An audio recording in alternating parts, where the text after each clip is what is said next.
Da ni dod i ben y gystadlu yma ar y ddiwrnod cyntaf yn y ffair Pencampwriaeth yr adran B. Le, da ni wedi bod yn gwylio'r cyfan, wedi cael ymplesiwn fawr iawn sy'n ni'n deud. Dwi wedi gweld lot heddiw. Mae'n braf cael sefyll y fyma yn gweld mor gymaint o ponis ardderchog wedi dod ymlaen.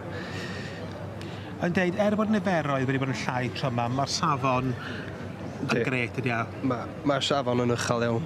Chwarae teg i nhw, mae'n job, maen nhw yma yndi. Gwyndaf Edwards, y beirniad, wrth gwrs, Rydfa, y fron bach o Langefni Ynys Môn wedi cael ei gofyn munud ola i ddod i camu fewn fan hyn i feirniadu'r adran yma a pwch ar y teg iddo fo ac i'r cystadleuwyr sydd wedi dod i'w gefnogi. Wel, dyma'r rhai sydd yn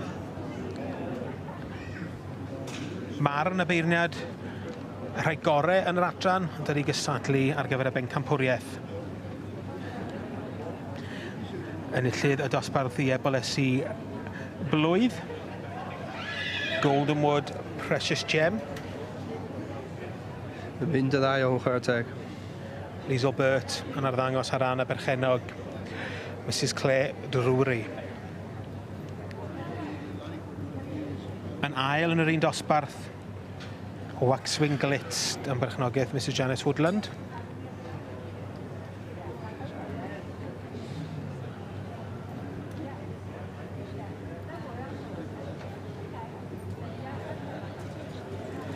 Enillydd y dosbarth i'r ebolion blwydd, Glan Sefin Gulliver.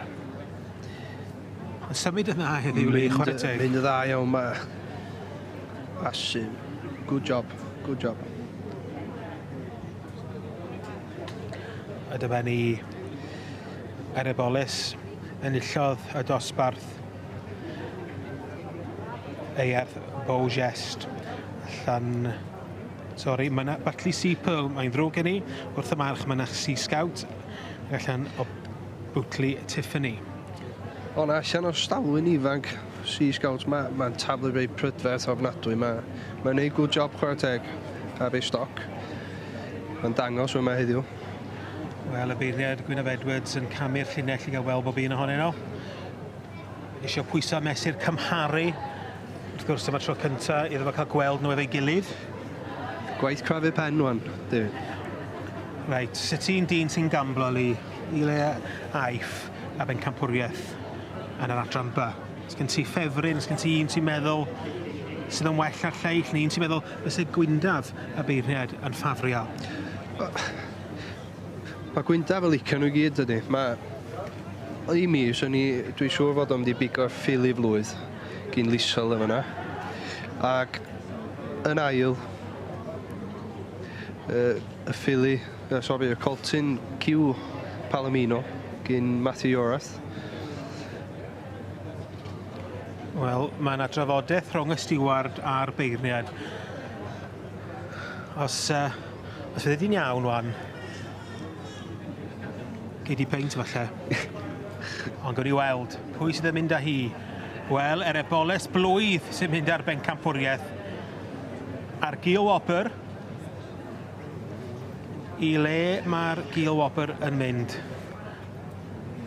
Yr eboles oedd fan hyn ar ben ei hun yn gynharach. Son gyfarchiadau mawr.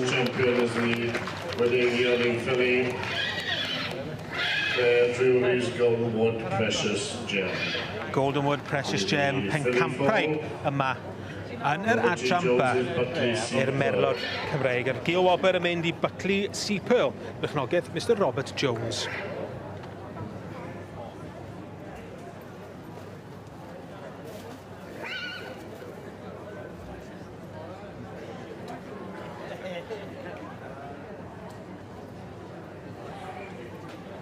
To make the presentation now, we are welcoming our sponsors.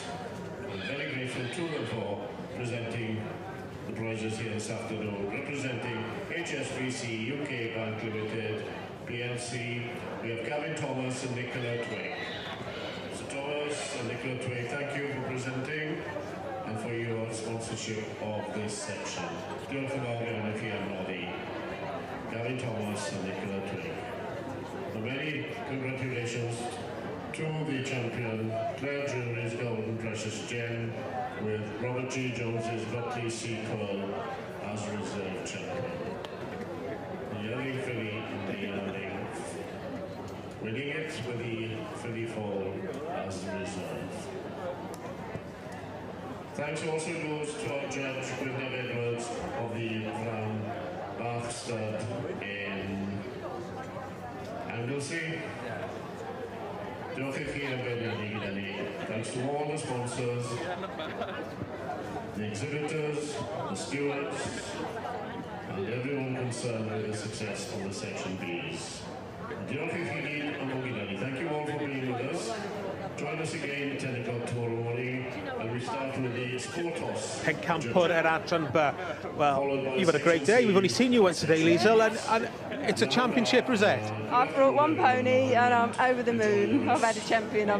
I've done really well in the bees over the years, and you've normally gone home by the time the bees are in the ring. So I'm over the moon. I'm champion, and I get an interview.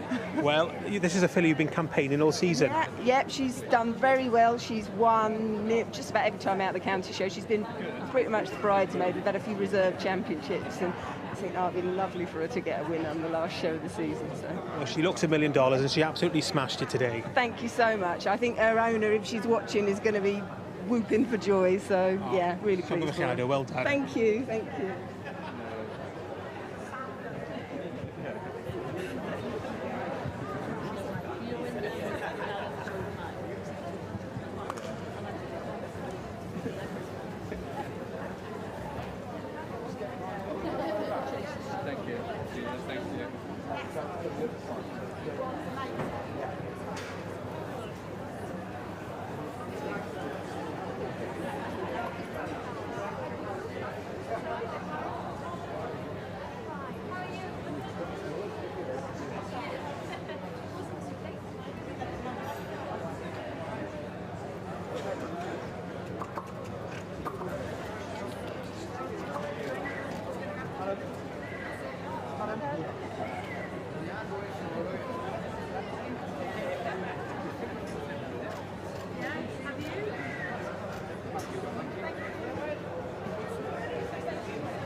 Pencampwriaeth Merlod Cymreig.